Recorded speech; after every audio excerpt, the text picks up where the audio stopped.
And I want a view on all sides on this particular issue. So let's get right to it.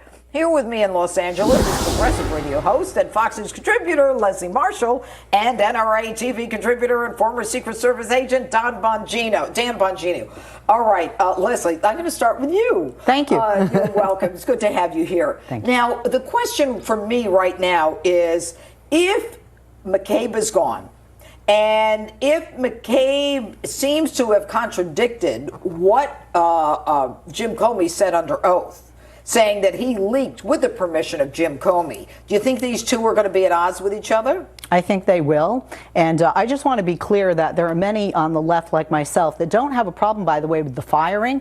We have a problem with what's happened subsequent to that. Even the FBI said, stop politicizing this. The president's very vindictive-like tweet, which I think is beneath the office of the presidency. And of course, the president's attorney then saying, hey, we got to get rid of this, fire Mueller, get rid of the investigation.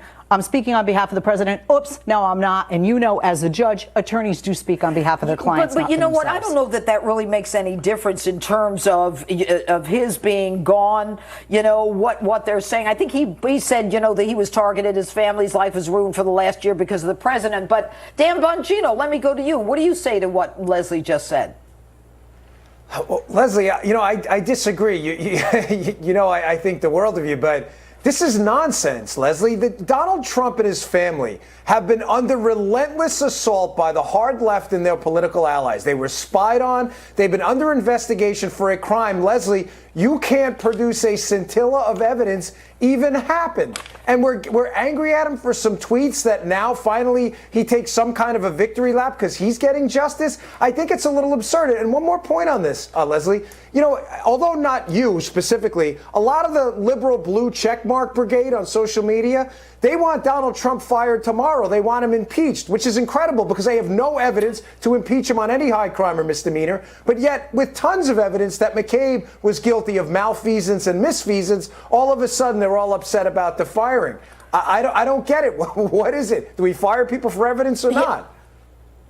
Dan, what do you think took so long? And do you think Strzok and Page are next? Yeah, well, from what I'm hearing, I think what took so long is they're afraid. They're afraid of what Strzok, Page, and McCabe are going to say when they're unleashed from the bureaucratic chains of the federal government. I think that's what took so long, to be quite candid. Well, what do you think? Do you think that it's inevitable?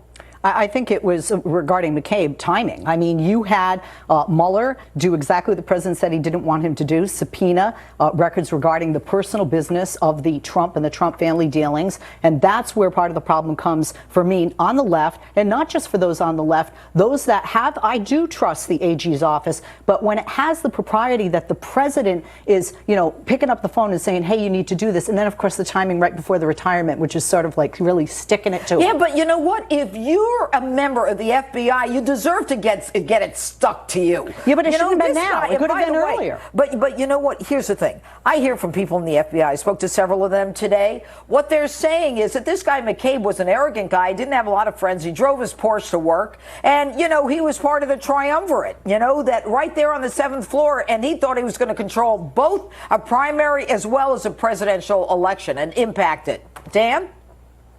Yeah, Leslie, this is what I find interesting. You and I are in the private sector. We're in the content production business. If nobody listened to our stuff, you and I would get fired. We'd be out of business because we weren't producing. Andy McCabe was the number 2 for 3 of the most enormous debacles in FBI history. Screwed up the Flynn case, they screwed up the FISA court case, and they screwed up the Hillary case. I mean, Leslie, listen, I get it. A lot of liberals believe in big government. But if you're going to, I don't, but if you're going to believe in big government, you also have to believe in accountable big government. They don't live in a separate world, They live in the same world of consequences every American who works in the private sector does. He screwed up and he lost his job for it. And it's as simple as that. All right, Dan, let me ask you this. And you were in law enforcement. Do you think in the end that these people are going to start testifying against each other? Because honestly, I think McCabe has to be indicted. I don't think it's a question of wanting him to or not wanting him to. But if Martha Stewart gets indicted for lying to the FBI and General Michael Flynn is a felon for lying to the FBI about something that's not even criminal, McCabe has got to be indicted too. Judge, where there's a lot of these guys and women here in this are in a world of trouble is going to be the leaks. There were some very suspicious leaks to David Ignatius of the Washington Post back in January, right before the Flynn case started.